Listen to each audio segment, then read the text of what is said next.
Hello Brian, আমি সুনন্দা। প্রবাসী আমার জগতে তোমাদের সবাইকে ওয়েলকাম।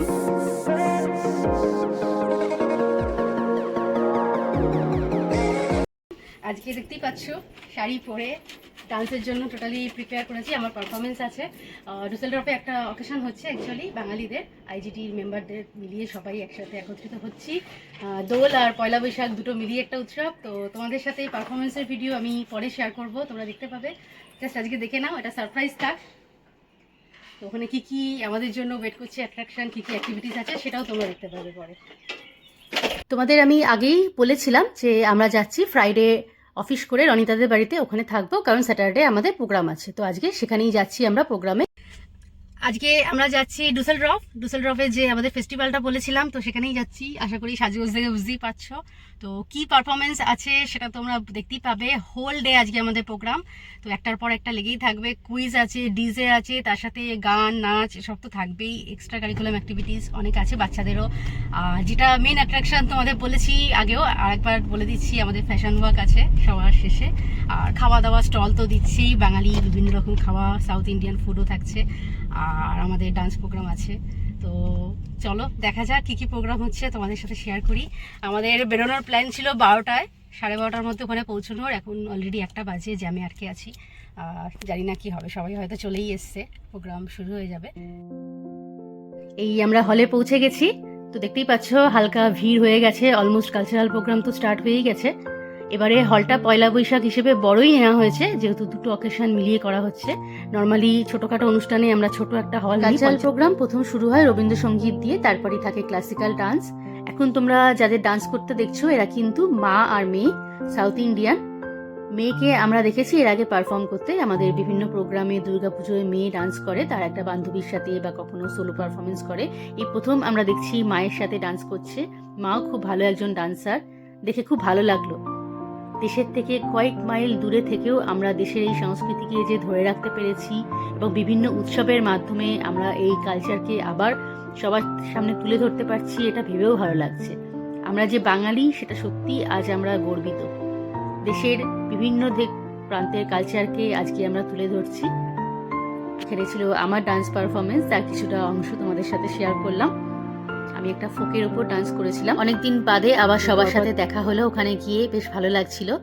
কতদিন বাদে এরকম অনুষ্ঠানগুলো হয় আর আমরা আবার একত্রিত হই। বাঙালি দেশি আড্ডা। অনিশ তো ভলেন্টিয়ার ছিল, তো ওকে ব্যস্ত হয়ে পড়তে হয় ঘন্টাখানেক পর। দেখো আস্তে আস্তে ভিড় বাড়ছে। দুপুর 2টো থেকে 3টে নাগাদ ভিড়টা বেশি হয়। খাবারের স্টলগুলো এই সময় বসে গিয়েছিল। তো তোমাদের সাথে এবার আমি শেয়ার করব খাবারের স্টলে কি কি ছিল।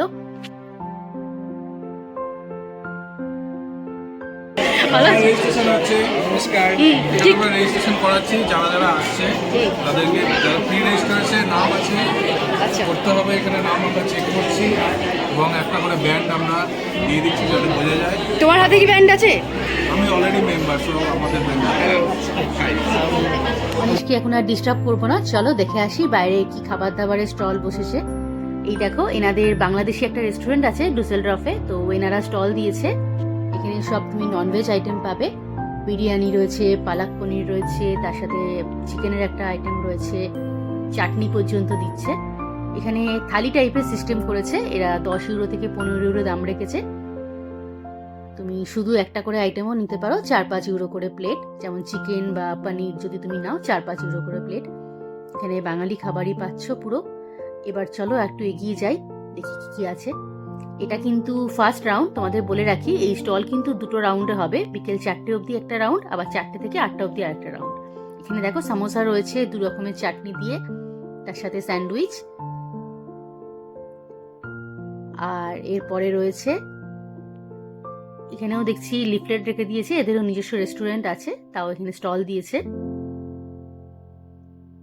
এখানে দেখো, এখানে হচ্ছে টোটালি ভেজ আইটেম, মানে ভেজ রাইস, তার সাথে পনির, ডাল মাখানি, পকোড়া, সবই ভেজ। এখানে ভেজ আইটেম ছাড়া তুমি কিছু পাবে না। এরাও স্টল দিয়েছে, বাংলাদেশি দোকান, বাট এরা ভেজ আইটেমের স্টল দিয়েছে। রাইসটাও খুব সুন্দর। আচ্ছা, এখানে নেপালি মোমো পাওয়া যাচ্ছে, চিকেন মোমো 7 ইউরো করে প্লেট, ওরা বানিয়ে দিচ্ছে। Tusu.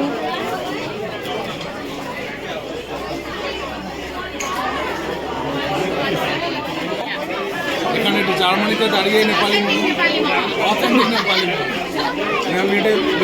Shirt frock and this is some ethnic Nepali এই তো আমি যাচ্ছি, আরে অভিজিৎকে ডাক। কি এটা চিকেন মোমো,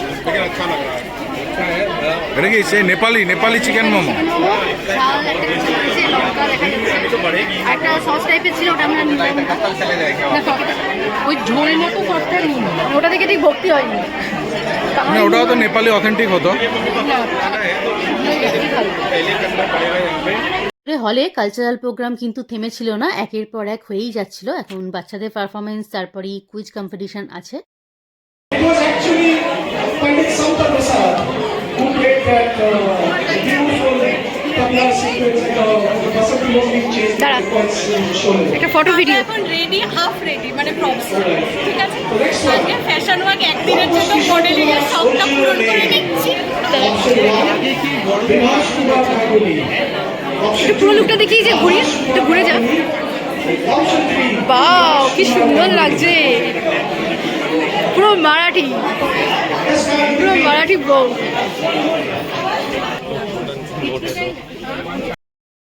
এখানে দেখো ফুচকা, আমরাও ফুচকাটা খেয়েছিলাম। আমাদেরই একজন মেম্বার হাজব্যান্ড ওয়াইফ স্টল দিয়েছিল, দারুণ করেছিল। 5টা ফুচকা একটা প্লেটে, দাম রেখেছিল মাত্র 3 টাকা। তার সাথে তেঁতুল জলও ছিল।